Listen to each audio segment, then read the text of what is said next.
All right, fellas, before we get into the video today, last week's video, the 3 archery tips to make you shoot better, absolutely blew up. I could not have anticipated how many views it got so quickly, how many subscribers we gained from the channel. We gained quite a few subscribers and just the overwhelming amount of support. There was tons of likes on the videos, tons of new subscribers, like I said, but above all else, there was tons of feedback, tons of comments. I most of the time am able to respond to every comment on a video. This was the first time that I actually had to devote time to responding to comments on a couple days, and I love it. At the end of the day, I just really like archery. I like making videos about it. I like being able to share it to people, and I really like being able to make excuses to shoot archery more.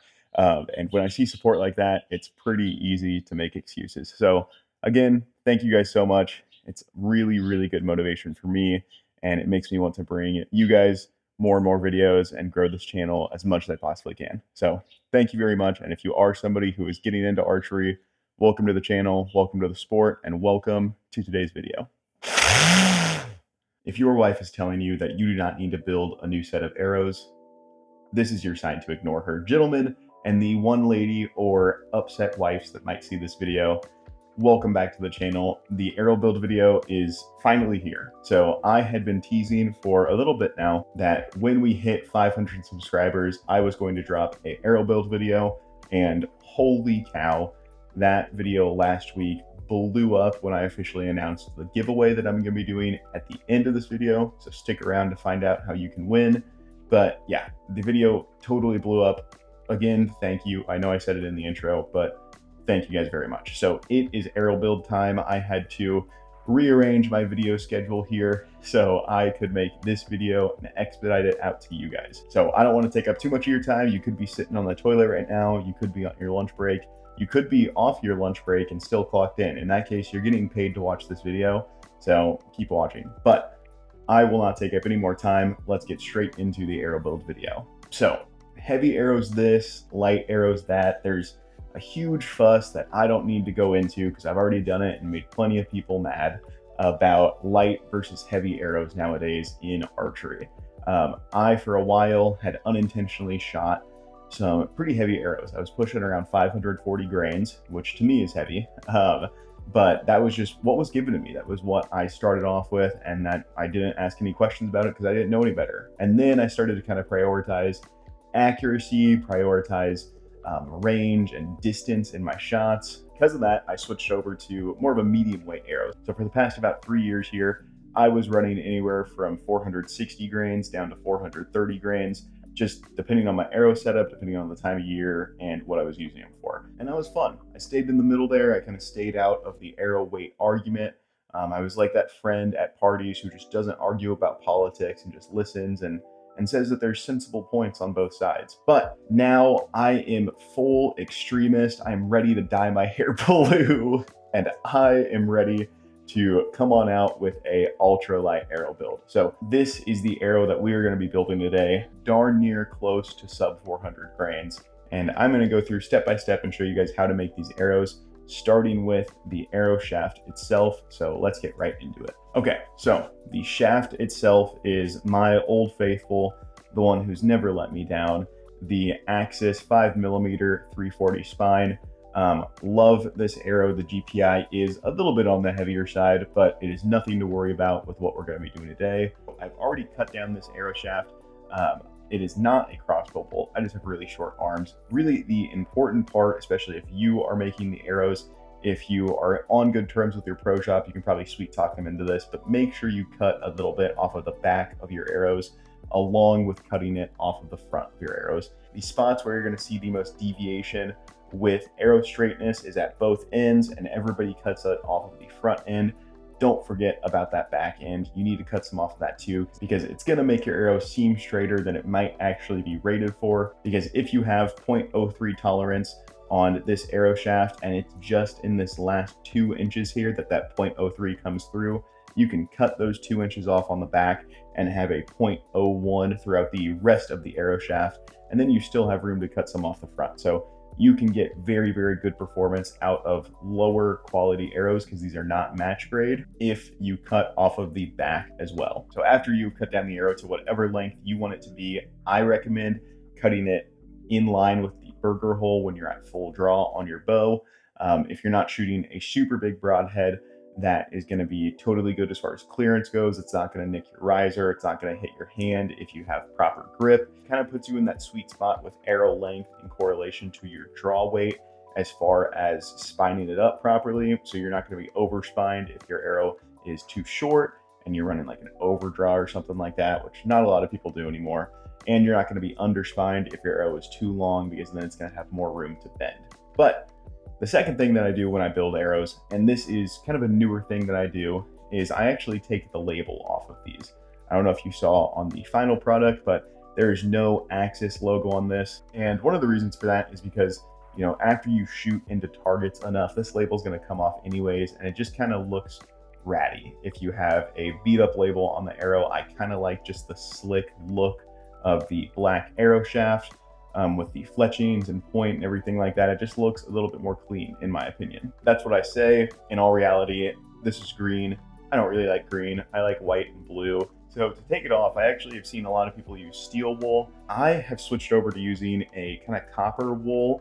I just think that it doesn't damage the arrows as much as if you're using like a steel wool. I feel like steel is a little bit more likely to damage the carbon on these arrows than copper. Go ahead, use this, and you are just cupping over the arrow shaft like that and just scrubbing the label off.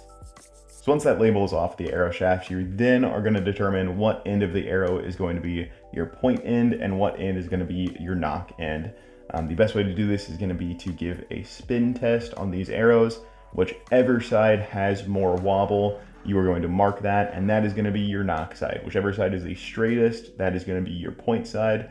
The nocking side, really all it matters is that the nock is actually square up against the arrow shaft. If there's a little bit of wobble in there, the fletchings, which are directly on that nock end, will take over, will start to steer. The broadhead is very, very crucial, since that is going to be the lead of the arrow, that there is no deviation in that spin. It needs to be a perfect spin on that front end with your broadhead. So the front end always needs to be the most straight end. So go ahead and give it a spin test. If you came here for bare shaft tuning and nock tuning, you are not going to find it. A fletched arrow with a broadhead on the front is going to fly the exact same as a bare shaft with a field point on the front. And at the end of the day, your total arrow weight is going to be different on a bare shaft compared to a fletched shaft with a broadhead on it. So why mess around with a arrow that is not going to be the actual specs of the arrow you were planning on shooting? Just broadhead tune. The fletchings that I'm going to be running on these arrows here are the Flex Fletch SK2 vanes. I love these little guys. I have broadhead tuned with these with just mechanicals, because that's the only thing I'm going to shoot out of this bow. But I really, really like these. I put a really good helical on these, and these things are getting my arrows to fly super well. So these lighted nocks that I've been using, I'll be upfront, they're from Amazon, and they are from Amazon because of a little video project that I'm working on. So I have been using these, and I've honestly been really impressed. I've used Nocturnals before. Haven't used really anything other than Nocturnals, but these are the D-Power lighted nocks. Lusk Archery Adventures did a really good video on them, and I definitely would recommend checking them out, because just because they're from Amazon doesn't necessarily mean they're bad. And these probably won't make it in the video that I'm going to make with some Amazon products for archery, because these are actually a fairly good product. I can't really make fun of these too much. So I'm going to throw these in this shaft here.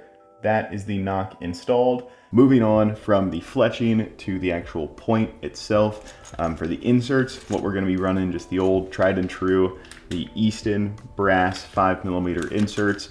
These are the break off points, so I'm going to be breaking off that 25 grain weight, and it's just going to be 50 up front, so we're going to have a total of 150 in these arrows. Definitely a pretty good balance as far as a good amount of weight up front. It's still going to encourage some FOC, encourage some penetration, but it's not going too heavy where you're weakening the spine of that arrow to the point where you might have to move up, and you're also just not adding so much weight that it's going to be a kind of against that ultra light philosophy that we're trying to follow with this arrow build.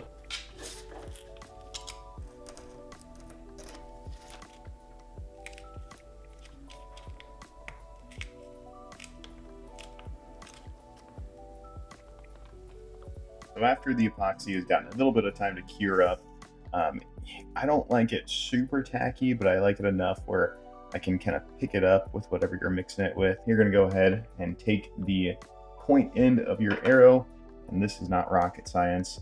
I like to just take a little bit of epoxy and try to get a good shot of that. I try to spread it on the very bottom of the insert there, so you have a good amount on there. And as I'm pushing it in, I like to spin. Once I get over those grooves there, I'll kind of pull it out and pull it back in just to make sure that all of that epoxy gets down into those grooves. Go a little bit further in. At that point, you'll have a little bit of excess that's going to want to drip off. That is totally fine. And getting all of that excess off of the insert. Main reason being is that you don't want that to come up later. You don't want it to stick and get in the way of your field point when you're putting it in. I do like to number my arrows. So I already have 12 made. So this is going to be number 13 here. Lucky number 13, am I right? And numbering it is cool. It is important, but I this year am also going to go ahead and put a cross on the up vein on my arrows. And that's really the most important part to me. I definitely want to make sure that I show that off and let it be known that that is going to be on my arrows this year. So, okay, so while I am letting the one that we just built and the other ones that I built off screen dry, I'm going to go ahead and weigh the one that I brought from the first batch that was already made and everything. And I will reveal the final weight of this ultralight arrow build to you guys right now. I'm going to go ahead and throw this arrow on. Make sure that it's balanced out here. Final weight of this arrow build is gonna be 405 grains, or 405.1. The average weight of all these arrows is gonna spec out to give or take a couple tenths of a grain from 405. So Cat is out of the bag, ultralight arrow build, 405 grain arrows. I'm very excited for it. Already in the couple months that I've been shooting these, or really only month and a half, I've noticed a insane trajectory advantage as far as just being able to get really, really good distance and not have a whole lot of arc on my arrows. Shooting them in slow motion looks so cool. They are laser beams going down range. So that is the arrow build for myself. Now let's talk about the arrow build for one of you guys. So the giveaway that we are going to be doing is a dozen Easton Axis arrows cut to a specific length, same build and everything that I did, giving away to one of you guys here on the channel now that we are at 500 subscribers. Now, if you are not totally on the ultralight arrow train, I completely understand. And if that is the case, we will work something out. Most likely what it's going to be is just a gift card to Lancaster Archery for the equivalent amount of the products, pretty much. So still a good chunk of change to Lancaster in this giveaway. You have the chance of winning. The way you're going to be entered to win is by going to my Instagram, which is on screen right now, and also linked in the description below, and commenting arrow build on the most recent post. It's going to be pinned to my profile. It's going to be correlating to this post right now. If you don't have Instagram, or you just want to get entered twice, because we are going to be doing double entries, you can comment down below as well. You also have to be following me on Instagram. So after you comment arrow build on my pinned post, go ahead and follow my Instagram. And then when we reach the goal on this video, I will go to my Instagram post, pick a winner, and shoot you a DM on Instagram. Now I said 100 likes on the last video, but you guys far exceeded my expectations. We are sitting at like 150 likes right now on that same video. So I'm gonna up the ante. Once that video hits 200 likes, then we will do the giveaway. I will announce the winner and just reach out to them personally. So make sure you guys go get entered in. Above all else, I really hope you guys enjoyed the video. I'm really excited with kind of the boost that the channel's gotten in the past couple days. Super excited for everything that's in store, all the videos that we have coming. Yeah, I can't thank you guys enough. I'm excited for this giveaway. I'm excited for the summer, and as far away as it seems, but as close as it's gonna come really, really fast. I'm very excited for next hunting season. So leave a comment down below if you guys enjoyed the video. Make that comment section wild. I love seeing all the support. I love seeing all the comments. Also like this video, and if you guys are not subscribed, make sure you subscribe as well. But make sure you get entered in that giveaway, and above all else, guys, have an amazing day.